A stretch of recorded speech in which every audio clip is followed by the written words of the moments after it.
Garé dans l'allée, j'ai jeté un dernier coup d'œil à la maison dans laquelle j'ai grandi. L'un de mes amis l'avait appelée une fois la maison des horreurs.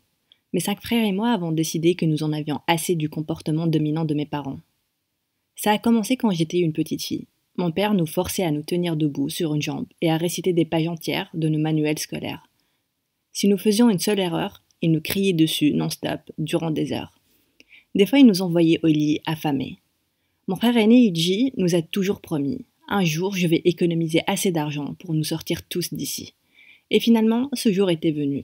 Iji a acheté une grande caravane avec l'argent qu'il a économisé durant des années en travaillant dans un magasin du coin. Tous les 6, on pouvait y tenir ensemble, confortablement. Mon frère le plus jeune était toujours à la maison. Mes parents, comme d'habitude, étaient étendus sur le canapé. Iji criait derrière le volant « Bouge-toi » avant qu'il ne se réveille. Tom s'est précipité en dehors de la maison. Au moment où il allait mettre ce dernier sac dans la caravane, mes parents ont franchi la porte en courant. « Où est-ce que vous avez l'intention d'aller » a crié maman. Mon père s'est rué sur nous, les poings en l'air. « On vous retrouvera, vous ne pouvez pas vous cacher » a crié mon père. Mon frère le plus jeune était trop long. Maman l'a rattrapé et l'a tiré vers le sol. On a toujours eu peur de nos parents, mais pas ce jour-là. On a tous sauté de la caravane, on a poussé ma mère dans dessus mon petit frère.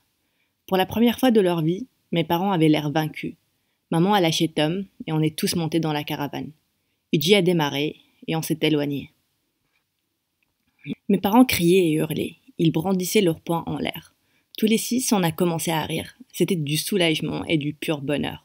Qu'est-ce qu'on devrait faire? Où est-ce qu'on devrait aller? Le monde nous tendait les bras. J'étais la deuxième plus jeune, donc je n'avais pas vraiment mon mot à dire.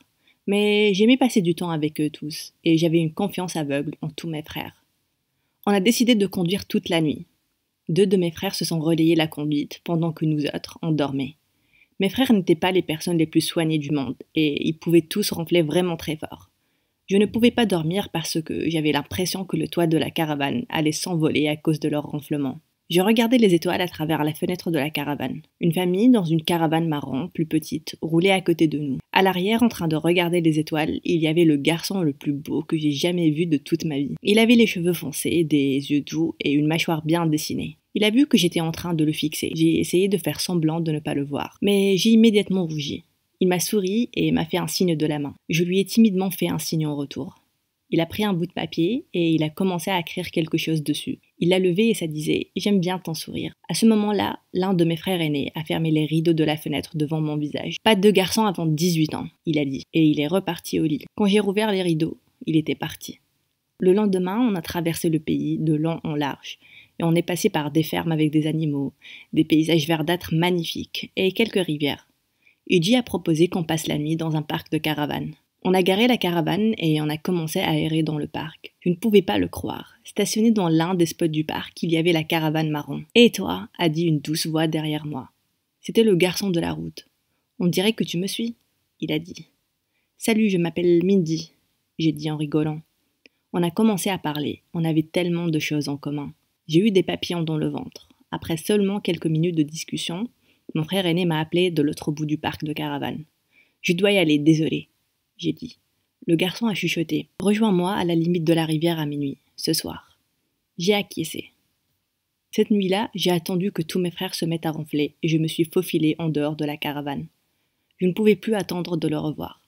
Il se tenait à côté de la limite de la rivière, sous un grand chêne, ayant l'air plus beau que jamais.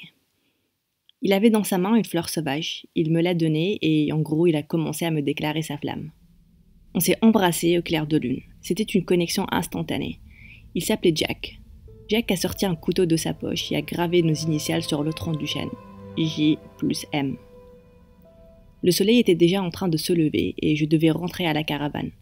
Je pensais que mes frères allaient être livides à cause de mes escapades nocturnes, mais au lieu de ça, j'ai mis les pieds dans un autre genre de zone de guerre. Où est Tom? Je l'ai cherché dans tout le parc de caravane. Mindy, as-tu vu Tom? Est-ce qu'il était avec toi? Tout le monde devenait fou. Non, il n'était pas avec moi. Est-ce que Tom a vraiment disparu? Je n'ai jamais vu Iji si inquiet.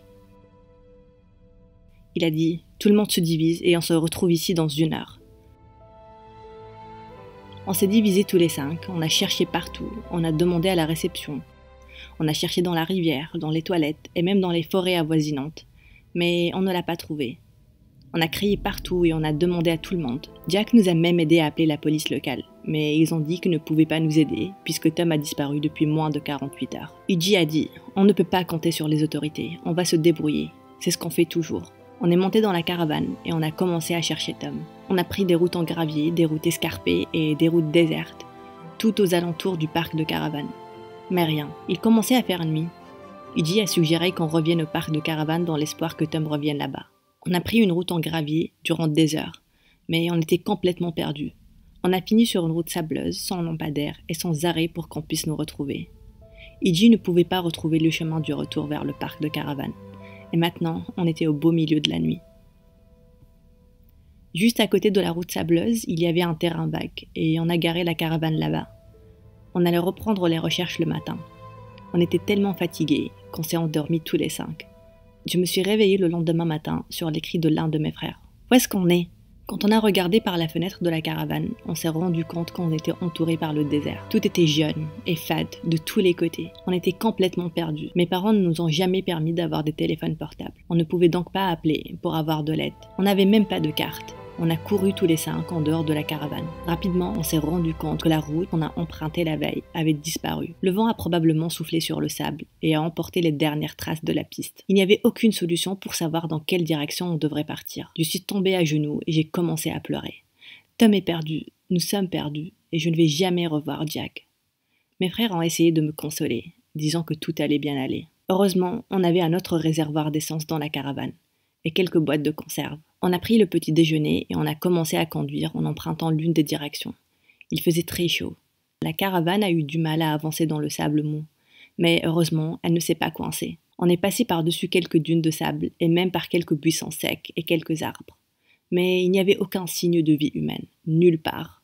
Heureusement, on a fini par atteindre une route en gravier. On a conduit toute la journée. Il n'y avait rien à l'horizon. Finalement, le désert a commencé à se transformer en prairie. Quand la nuit est tombée, on n'avait toujours pas trouvé de signes de civilisation. On a arrêté la caravane pour passer la nuit. Avant l'aube, j'ai pu entendre Iggy démarrant le moteur de la caravane. « Les gars, je viens de verser les dernières gouttes d'essence. On doit trouver quelque chose rapidement. » Après des heures de conduite, Iggy a finalement remarqué une cabine au loin.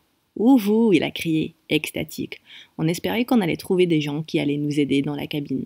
On a toqué à la porte. « Bonjour, il y a quelqu'un ?» Mais il n'y avait personne. En entrant dans la cabine, j'ai eu un pressentiment bizarre. Il y avait des photos d'enfants sur les murs, des enfants d'âge et de races différentes. Il y avait des jouets éparpillés partout. Il semblait que personne ne vivait là depuis un bon bout de temps. Tout était poussiéreux et sale. Bien entendu, mes frères cherchaient de la nourriture dans la cuisine. Il n'y avait aucun truc à manger, mais il y avait des paquets de bonbons, des chips, des sodas et du chocolat. C'était probablement un vieux musée de jouets ou un truc comme ça, a dit l'un de mes frères. Ça ressemble plus à une maison de monstres, a dit l'autre. Il semblait qu'on pouvait se servir en bonbons autant qu'on le voulait. On a repris la route tout en remplissant nos bouches de chocolat, de bonbons et de dragées. Environ 3 heures plus tard, la caravane est tombée en panne sèche. « Oh non !» a crié Iggy. La caravane s'est arrêtée au milieu de la route en gravier. On était complètement immobilisés et on ne savait pas où on était. On a vécu dans la caravane durant 5 jours. On mangeait des bonbons pour le petit déjeuner, le déjeuner et le dîner. On était misérables. Mes frères commençaient à se bagarrer. On a pensé à marcher, mais on ne voulait pas laisser la caravane. C'était notre maison. Le fait de penser à Tom nous rendait tristes. Est-ce qu'il était aussi perdu? Est-ce qu'il pensait à nous? Puis, au 5e jour, un miracle est arrivé. Une petite caravane marron arrivait au loin. C'était Jack et sa famille. Ils se sont arrêtés et ils nous ont donné de l'eau. J'ai sauté et j'ai serré fort Jack dans mes bras. Je puais probablement puisque je n'avais pas pris de douche depuis une semaine. Ses parents ont proposé de nous conduire à la ville la plus proche. Ils connaissaient la zone assez bien. On est tous montés dans la caravane. Mes 4 frères et moi sommes restés proches. On était trop nombreux pour cette petite caravane. Pour une raison quelconque, les parents de Jack sont repartis de la route par laquelle ils étaient venus, ce qui était aussi la direction de la cabine. Mais le père de Jack a dit « Vous avez raté la ville, c'est juste à côté ». Sur le coup, on n'en a rien pensé, jusqu'à ce que le père de Jack arrête la caravane à côté de la cabine. « Qu'est-ce qu'on fait ici ?» a demandé Iggy. « C'est notre résidence de vacances », a dit le père de Jack. « On va y passer la nuit et on va reprendre la route demain. »« Suivez-nous », a dit Jack. On est descendu et on les a suivis jusque dans la cabine. Jusqu'à ce jour, je ne sais toujours pas pourquoi on les a suivis, sans poser de questions. Mais on était fatigués et on ne pensait pas de manière claire. En pénétrant dans la cabine, on s'est rendu compte que ce n'était plus aussi sale qu'avant. Les photos ont été enlevées des murs et la cuisine était remplie de nourriture. La maison avait l'air normale, même si elle était au beau milieu de nulle part, elle avait l'air d'une vieille maison familiale. La maman de Jack nous a cuisiné un délicieux dîner. Après le dîner, on a pris une douche. Elle nous a fait des lits au salon. J'étais trop fatiguée pour parler à Jack et je me suis endormie. À 3 heures du matin, quelqu'un a secoué mon épaule. « Mindy, Mindy, on doit partir d'ici. » J'ai ouvert les yeux. Il faisait encore très noir et je ne pouvais pas vraiment voir qui c'était. « Quoi ?» J'ai marmonné confuse. « Mindy, on y va. » Mes frères ont commencé à se réveiller. L'un d'entre eux a crié « Tom, c'est toi ?» C'était lui, c'était Tom, et il était sain et sauf. Les lumières du salon se sont allumées et le père de Jack se tenait à la porte. « Bon sang, comment es-tu sorti, petit garçon ?» Tom avait l'air très frêle et effrayé. Il a crié « Courez tout le monde, courez !» Les parents de Jack étaient des kidnappeurs. Eugene a poussé le père de Jack. Il est tombé par terre. Jack et sa maman sont apparus au seuil de la porte. « Vous n'allez nulle part !» ils ont crié. Mais on n'allait pas flancher. Moi-même et mes 5 frères les avons affrontés, puis nous avons couru. Nous sommes montés dans leur caravane marron et heureusement que la clé était toujours dans le contact. On a démarré le plus rapidement possible. On n'a pas arrêté de regarder derrière nous, nous demandant si Jack et ses parents allaient nous rattraper. Nous ne savions même pas s'ils avaient une autre voiture garée aux alentours. Éventuellement, on a vu notre caravane sur le côté de la route. Heureusement, il y avait un bidon d'essence dans la caravane marron. On l'a donc utilisé pour démarrer le moteur de notre caravane. On a décidé de prendre les 2 véhicules. On a conduit en silence durant des heures et on est finalement arrivé dans un petit village. On s'est acheté une carte d'un magasin local, on a fait le plein d'essence et on a acheté un tas de nourriture. Moi et mes 5 frères avons conduit des jours entiers pour nous éloigner le plus possible de Jack et de sa famille. On a fini à côté de la plage dans un petit village de pêcheurs. Là où on a garé notre caravane, il y avait plein de spots permanents de caravanes. On vit dans le même spot depuis 5 ans maintenant. Tom n'a jamais parlé de ces quelques jours durant lesquels il était porté disparu. Il a enterré les détails au fond de lui, tout comme j'ai enterré le souvenir de Jack. Une fois, j'ai vu son visage et ceux de ses parents sur la vitre d'un poste de police, avec l'en-tête « Kidnappeur recherché ». Je n'ai pas cherché plus que ça, je voulais tout oublier. Depuis, 2 de mes frères se sont mariés et on est toujours en train de vivre heureux dans notre caravane. La caravane qui nous a sauvé la vie à plusieurs reprises.